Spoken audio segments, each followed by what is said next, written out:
Pasukan Israel yang beroperasi di Khan Yunis, Gaza Selatan, terlibat bentrok dengan 18 anggota Hamas.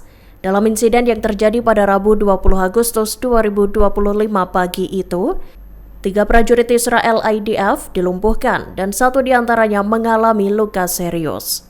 Dikutip dari The Times of Israel, IDF menduga bahwa militan Hamas itu berusaha untuk menculik pasukan Zionis. Menurut penyelidikan militer, serangan itu dimulai sekira pukul 9 pagi. Hamas muncul dari sebuah terowongan di selatan Khan Yunis sambil melesatkan tembakan dengan senapan mesin dan RPG. Militan Hamas itu menerobos perkemahan dan terlibat baku tembak dengan pasukan Brigade Kfir. IDF mengklaim mereka berhasil menewaskan 10 militan Hamas dan 8 lainnya melarikan diri. Militer Israel juga merilis rekaman yang menunjukkan serangan udara serta upaya mereka untuk menangkis serangan Hamas.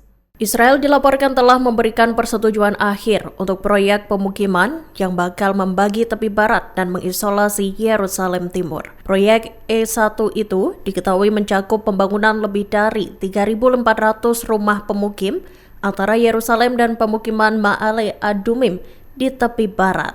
Dilaporkan proyek tersebut bertujuan untuk membagi tepi barat menjadi 2 bagian. Nantinya, proyek itu akan memisahkan kota utara Ramallah dan Nablus dari Bethlehem dan Hebron. Selain itu, Israel berniat mengisolasi Yerusalem Timur. Dikutip dari Palestine Chronicles, Kamis 21 Agustus 2025, Menteri Keuangan Bezalel Smotrich mendukung rencana itu. Bahkan Smotrich menyebutnya sebagai keputusan bersejarah. Menurutnya, rencana itu merupakan langkah signifikan yang secara praktis menghapus delusi dua negara. Pasukan pertahanan Israel IDF menyerang sejumlah target Hizbullah di Lebanon Selatan, Kamis 21 Agustus 2025.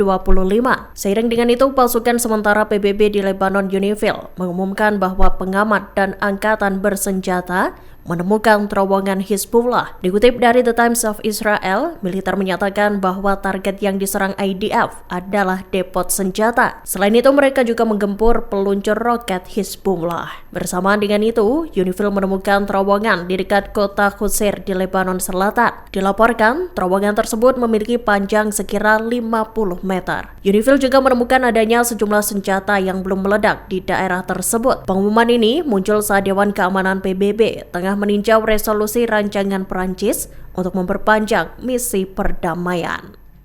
Mesir diam-diam mengerahkan puluhan ribu pasukan di sepanjang perbatasan Gaza dan Sinai. Penempatan ribuan pasukan itu dilakukan di tengah meningkatnya kekhawatiran rencana pendudukan Israel di jalur Gaza. Dilaporkan, Mesir mengerahkan 40 ribu tentara di Sinai Utara. Dikutip dari Tribun News, Kamis 21 Agustus 2025, Sinai Utara merupakan salah satu provinsi di Mesir yang terletak di timur semenanjung Sinai, yang mana sisi timurnya berbatasan langsung dengan jalur Gaza dan Israel. Adapun pengerahan puluhan ribu tentara itu dilakukan lantaran Presiden Abdel Fattah el-Sisi memberikan perintah langsung. Langkah ini diambil seusai muncul kekhawatiran bahwa operasi Israel di jalur Gaza akan mendorong eksodus atau perpindahan besar-besaran warga Palestina ke Mesir. Mesir menilai upaya pemindahan warga Gaza itu merupakan ancaman serius terhadap kedaulatan negara dan hak rakyat Palestina atas tanahnya sendiri.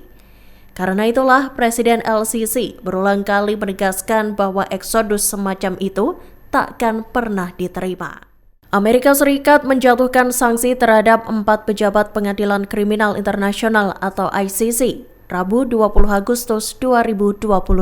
Satu di antara 4 pejabat itu merupakan seorang hakim yang mengesahkan surat perintah penangkapan Perdana Menteri Israel Benjamin Netanyahu.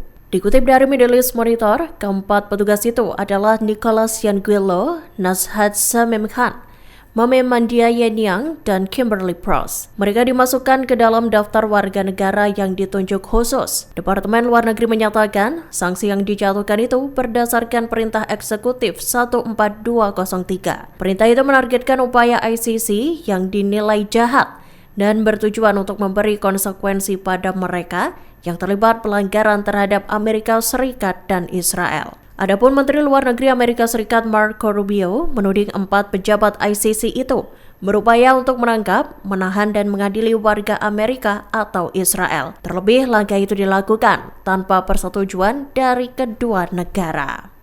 Download Tribun X sekarang, menghadirkan lokal menjadi Indonesia.